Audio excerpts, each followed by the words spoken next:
Halo semuanya, perkenalkan nama saya Riwelita dengan NIM 23030174051 dari kelas PM 23H. Di video ini saya akan membahas tentang soal UTS untuk mata kuliah Geometri tahun 2024. Selamat menyaksikan. Oke, langsung saja kita masuk kepada soal yang bagian 1A. Cristiano Ronaldo menganggap bahwa jika titik-titik RWL segaris, maka mungkin saja ada RW plus WL tidak sama dengan RL. Benarkah pernyataan tersebut? Berikan argumen Anda. Nah, jadi diketahui di sini adalah bahwa R, W, dan L itu adalah segaris. Maka, untuk menunjukkan segaris ini, ada satu teorema titik tengah yang mengatakan ketika RWL ini segaris, maka hanya ada satu titik tengah di antara dua titik tengah lainnya. Karena premis kita tidak ada spesifikasi mengenai titik tengah, maka ada kemungkinan. Nah, ada tiga kemungkinan dari tiga titik ini untuk menjadi titik tengah. Yang pertama, ada titik R di antara W dan L. Yang kedua, ada titik W di antara R dan L. Yang ketiga, ada titik L di antara R dan W.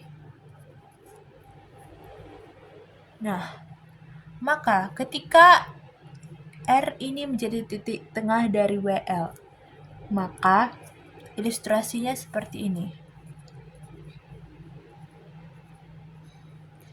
Nah, di sini titik tengah R, di sini W dan L. Nah, ketika kondisinya seperti ini, maka WR itu akan sama dengan RL.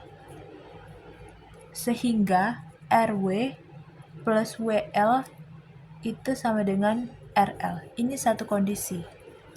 Yang kedua, titik tengah W di antara RL.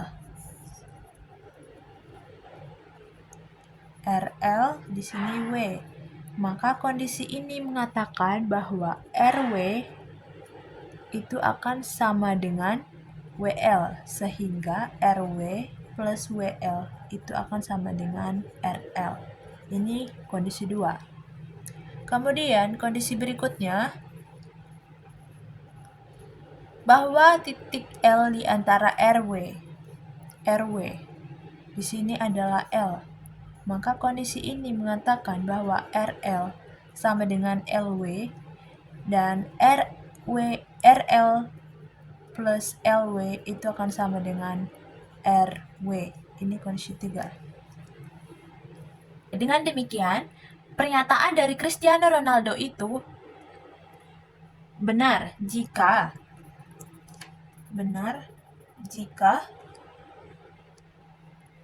titik W itu tidak di antara R dan L. Berarti tidak di antara ini. Kita lanjut kepada bagian 1B. Berilah masing-masing satu contoh yang berbeda dari sudut pasangan linear. Berilah argumen setiap contoh yang Anda berikan. Nah, sebelum itu kita harus masuk dulu nih kepada definisi sudut pasangan linear. Apa sih itu? Mari kita lihat. Definisi dari sudut pasangan linear itu sendiri adalah sudut-sudut yang bersisihan dan sisi-sisi yang bersekutu merupakan sinar yang berlawanan arah. Artinya, jumlah besar sudut-sudut tersebut adalah 180 derajat.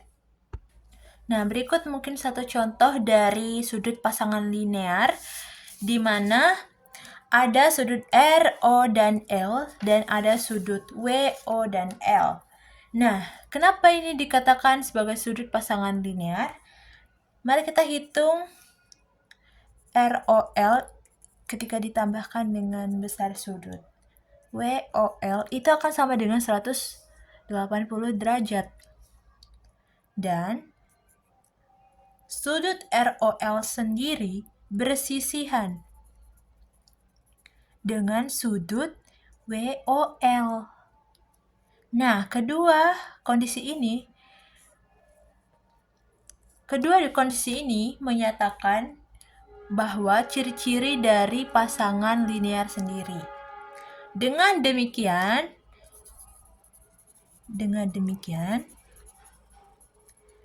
sudut ROL berpasangan linear dengan sudut WOL. Seperti itu. Sekarang kita lanjut kepada nomor 2. Di sini dikatakan, jika sebuah garis memotong bidang yang tidak memuatnya, maka perpotongannya akan berupa satu titik saja. Nah, di sini saya telah mengonstruksi sebuah bidang, yaitu bidang R, dan ada sebuah garis, yaitu garis L yang memuat titik T dan titik W, tapi dia tidak sebidang dengan bidang R. Nah, sebelum kita membuktikan hal tersebut, kita harus mengetahui dulu nih, apa ciri-ciri dari bidang, apa ciri-ciri dari garis tersebut. Nah, oke. Tadi saya sudah mencoba untuk membuktikannya. Sekarang mari kita bahas satu persatu. Jadi, menurut postulat 5, itu setiap bidang memuat paling sedikit 3 titik tak segaris. Maka di sini saya telah membuat 3 titik di bidang R, yaitu ada titik V, W, dan X. Nah, selanjutnya, menurut postulat 6, jika 2 titik terletak di sebuah bidang, maka garis yang memuat titik-titik tersebut terletak di bidang yang sama. Oke, dari 3 titik yang telah diketahui ini, ada V, ada W, dan ada X. Ini kita dapat mengonstruksi sebuah garis di antara 2 titik lainnya. Nah, di sini dapat kita buat garis VX, dapat dibuat garis VW ataupun WX, terserah kita. Nah, di sini saya ingin mengonstruksi garis VX sendiri. Oke. Nah, ini ada garis di bidang R dan ada garis di luar bidang R. Menurut teorema, 2 garis berpotongan paling banyak di satu titik. Nih, di sini kurang. Paling banyak di satu titik. Maka dari itu, garis WT dan garis VX itu berpotongan di titik Y pada bidang R. Sehingga pernyataan kita bahwa garis L memotong bidang R di titik Y itu benar adanya. Sehingga pernyataan ini adalah benar. Selanjutnya kita mau bahas yang nomor 3. Buktikan bahwa besar sudut yang dibentuk oleh garis bagi sudut pasangan linear itu saling tegak lurus. Nah, di sini saya telah mengonstruksi suatu sudut pasangan linear, ya. Ada sudut VWT dan sudut YWT, di mana sudut tersebut adalah sudut pasangan linear dengan garis bagi masing-masingnya adalah ada garis RW dan garis LT. Nah, untuk membuktikan bahwa RW dan LW itu tegak lurus, ada beberapa langkah, di mana yang pertama, nah ini tadi sudah diketahui di mana VWT berpasangan linear dengan YWT, sehingga menghasilkan besar sudut VWT akan ditambah dengan YWT sama dengan 180 derajat. Ini berdasarkan definisi sudut berpasangan linear. Jadi, VWT ini, sudut ini, ditambah dengan sudut ini akan sama dengan 180 derajat. Oke, karena RW adalah garis bagi, maka VW R dan RWT itu besar sudutnya akan sama. Sehingga kita dapat membuat bahwa besar sudut FWT sendiri 2 kali besar sudut RWT. Kemudian untuk garis bagi LW, besar sudut YWT akan sama dengan 2 kali besar sudut LWT. Berdasarkan ini tadi, sama jalannya dengan ini tadi. Oke. Maka dari itu kita dapat menyimpulkan bahwa besar sudut dari 2 kali RWT ditambah 2 kali LWT itu akan sama dengan 180 derajat. Berdasarkan garis bagi tersebut. Oke. Kita sudah sampai langkah ini, maka kedua ruas kita bagi 2. Ini bagi 2, ini bagi 2, ini bagi 2. Maka besar sudut RWT ditambah besar sudut LWT sama dengan 90 derajat. RWT, LWT itu akan sama dengan 90 derajat. Jadi ini adalah 90 derajat. Oke, maka apa kita dapatkan? Maka besar sudut dari RWL sendiri bahwa berarti sudut yang ini RWL itu adalah 90 derajat, ini 90 derajat. Maka berdasarkan definisi garis tegak lurus, ini memenuhi bahwa garis RW itu akan tegak lurus dengan garis LW. Oke, selanjutnya kita bahas yang nomor 4. Jika RW sama dengan RL, buktikan bahwa R terletak pada sumbu WL. Oke, jadi di sini saya telah mengonstruksi ya. Di sini ada garis WL, ada titik R juga. Nah, jadi RW dan RL itu besarnya sama. Berarti RW dan RL itu besarnya sama. Dan ada T garis sumbu. Buktikan bahwa R itu terletak pada garis T tersebut. Nah, yang pertama, kita pastikan bahwa R itu di antara W dan L berdasarkan premis kita yang pertama bahwa ada RW sama dengan RL. Nah, karena ini sama RW dan RL, maka terbentuk suatu segitiga sama kaki. Nah, sehingga sudut dari RWL itu akan kongruen dengan sudut RLW. Itu berdasarkan teorema segitiga sama kaki sendiri. Nah, kemudian kita ingin mengonstruksi sebuah ruas garis yang melalui titik R dan memotong garis WL tersebut. Jadi kita tarik garis ini. Kemudian